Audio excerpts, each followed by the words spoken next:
Hey guys, it's Maggie. Welcome back to my channel. Today I'm bringing you a Drugstore highlighter palette smackdown. Recently I purchased 2 highlighting palettes from the Drugstore. I gave myself some time to really sit down, try every single highlighter in the palette with different makeup looks, figure out what I think about the formula, the packaging, the overall just like presentation of it, and what I think about it in general. So I thought that I would make a whole video specifically on these 2 palettes because I think a lot of people are very torn between whether they should buy them or not. So let's get into this. First, I did want to say though, I am wearing an Ariel shirt. I know we keep things really classy here on Miss Glitz 98, but it had to happen. I love this shirt. It's an obsession. Okay, moving on. So the 2 highlighting palettes that I'm going to talk about today are the e.l.f. Illuminating Palette and the NYX Strobe of Genius palette. Now for 2 products in the same category, these are actually quite different, and I'm going to tell you guys why. I'm going to start off with the e.l.f. palette. This palette retails for $6 US. I don't really know what it is in Canadian because I actually haven't seen it in Canada yet. Now the packaging I actually do find really, really nice. It feels like a pretty decent plastic for the price because, you know, sometimes you get these products, you know, like that plastic is so thin it's going to break.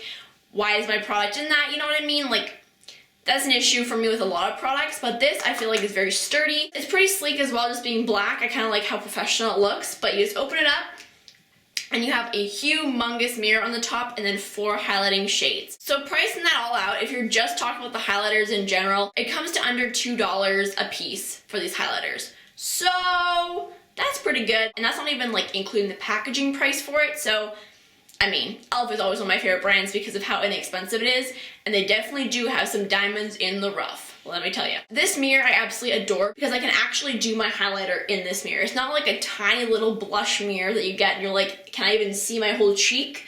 You know? So the packaging gets an A+ from me. Now, as for the colors in here, I love these shades. These colors I find are actually really great for different skin tones and different undertones because it has like a pretty good variety. Nothing quite like the NYX palette that I'm about to show you, but it's pretty good for only having 4 colors in it. So this first one down here is like a white gold almost kind of color. It's very similar to along the lines of the Too Faced Rosy Glow highlight and also Becca Moonstone. So this is what that one looks like. Very pigmented, as you can see. These, I will say, are quite powdery. I know a lot of people are going to be immediately turned off by that, but let me just tell you, it's actually not the worst thing. I can definitely work with this. They're very creamy to the touch, and they blend really nicely on the skin. The next one I have here is the pink one. This is like a light baby pink kind of color. It's really, really pretty. And I'm actually wearing that on the very tops of my cheekbones today, so as you can see, it's pretty intense. Next we have this like light beige color. Now this one I'm not really sure. I don't have as many highlighters like this. It's not my favorite one out of the bunch. It's really pretty, don't get me wrong, but it's almost just like a more reflective version of my skin tone. This is better for me for like really casual days. And the last one here is this really pretty peachy kind of corally color. This one is hella pigmented. It's pretty bold. Like the first time I tried this, I did like a couple dabs and I put it on my cheeks and I was like, "Wah!" And I had to really go in and like blend it out really quick because it literally looked like a blush color on my cheeks, and I just put it like up here. Was not a good look, but once I blended it out, it was fine. But this for me is definitely more of a blush topper, and I actually use that right around here as well on top of my blush. Overall, I'm a huge fan of this palette. I think it's definitely worth the $6. I've heard a lot of YouTubers say that they don't really like it because it's not, you know, dramatic enough, and I definitely agree. It's not crazy intense drama. Like, it's nothing like the Becca highlighters, which are like, whoa, one swipe and you're like, well, bam.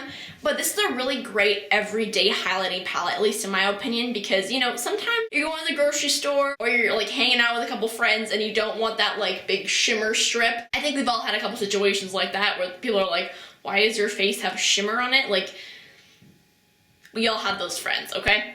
For those days especially, I really love this palette, and I think for $6, like, hello,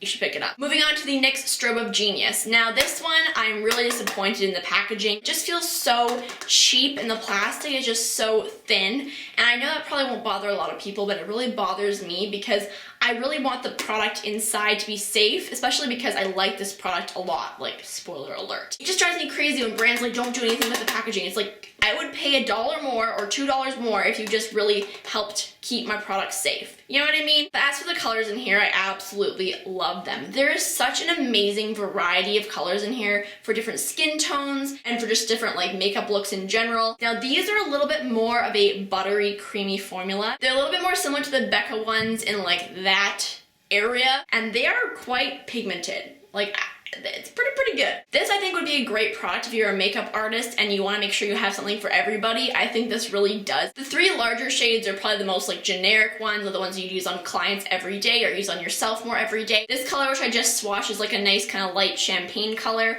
We also have this one in the middle, which is almost like a bronze gold color, which surprisingly I can actually wear if I really tone it down. So there it is right there. But on deeper skin tones, that would be heavenly. Then we also have this one here, which is kind of similar to the lighter color in the e.l.f. palette. It's very, very, very light. And then this other row has kind of more unique colors. First of all, we have this yellow here.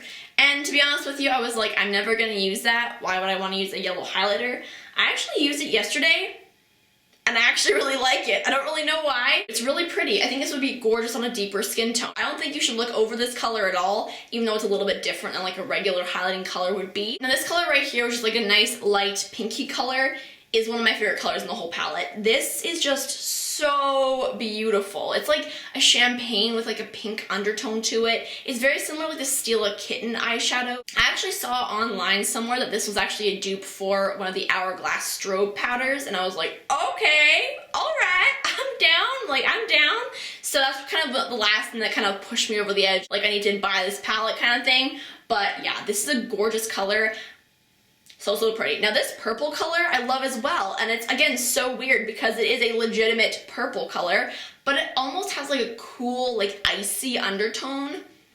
I don't know, I really like it, but on pale skin especially, I think this is a really pretty color. Now this other one here is absolutely gorgeous. This is a beautiful blush topper for me. It's almost like a mauve-y bronze highlight. It doesn't come off as dark as it looks in the pan, which is probably a good thing for me at least. It's really gorgeous, and again, using it as a blush topper just really makes your blush glow. I love the product and the formula and the color selection in this palette. I think the only thing I would say is the packaging could use some serious work. That's all I'm saying. I will say that the difference between this one and the e.l.f. one is this is a way more expensive palette. It retails for $27 Canadian, which I know a lot of you are like, what? It's a drugstore palette? And I understand, because you would think like if it's a drugstore palette, it's gonna be like $12. But no, this is $27. So that breaks down to just under $4 per highlight, which I think is really fair personally. So kind of just doing a last minute breakdown of these two guys.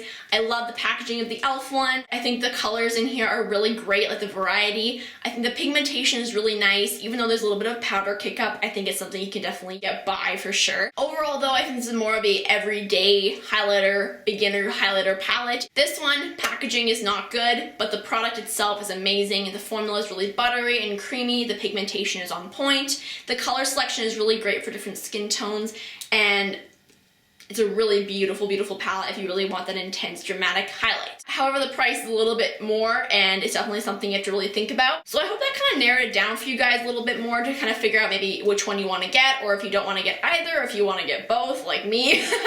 I love these both for different reasons, and I think they both have some things they can improve on. But overall, they're both really great drugstore alternatives to higher end highlighters, and I feel like if you're somebody who's on a budget, these are a really, really great option. So yeah, so that's it for this video, guys. I really hope you enjoyed it. Give it a thumbs up if you did. Don't forget to subscribe to my channel if you haven't already, and please let me know in the comments as well what other videos you want to see coming up in the future. I love you guys so much, and I will see you on Sunday. Bye! Hey guys, it's Maggie. Welcome back to my channel. Today I have an empties video for you. My last one of these was last month, so I thought that I would do another one now.